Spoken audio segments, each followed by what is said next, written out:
कल्याण डोंबिवलीमध्ये शिवसेनेला मोठा धक्का बसलाय, कारण ठाकुर्लीतील शिवसैनिकांनी भाजपमध्ये प्रवेश केलाय। भाजप जिल्हाध्यक्ष नंदू परब यांच्या उपस्थितीमध्ये हा पक्षप्रवेश झाला। नगरसेवक प्रदीप पाटील यांच्या पुढाकाराने पक्षप्रवेश झाल्याची माहिती आहे। 2-3 दिवसापूर्वी आमचा पक्षप्रवेश झाला तेव्हा तुम्हाला सांगितलं होतं की आम्ही कासवाच्या तालीम चालतोय।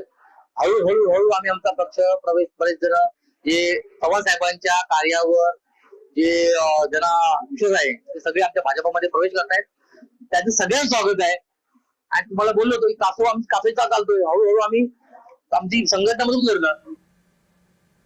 भारतीय जनता पार्टीच्या सर्व नेते जे काम करतायत आणि भारतीय जनता पार्टीमध्ये जे काम चालतं त्याला अनुसरून लोकांना भारतीय जनता पार्टीबद्दल प्रेम आहे आणि त्याच्यामुळे अनेक पक्षातले कार्यकर्ते भारतीय जनता पार्टी प्रवेश करतायत। या पक्षामध्ये जो कार्यकर्ता काम करतो, वेळ देतो, त्याच्या कार्यकर्तृत्वाप्रमाणे त्याला न्याय मिळतो, हा आजपर्यंतचा इतिहास आहे। त्याच्यामुळे अनेक कार्यकर्त्यांनी आज प्रवेश केला। या सगळ्यांचं मी मनपूर्वक अभिनंदन करतो।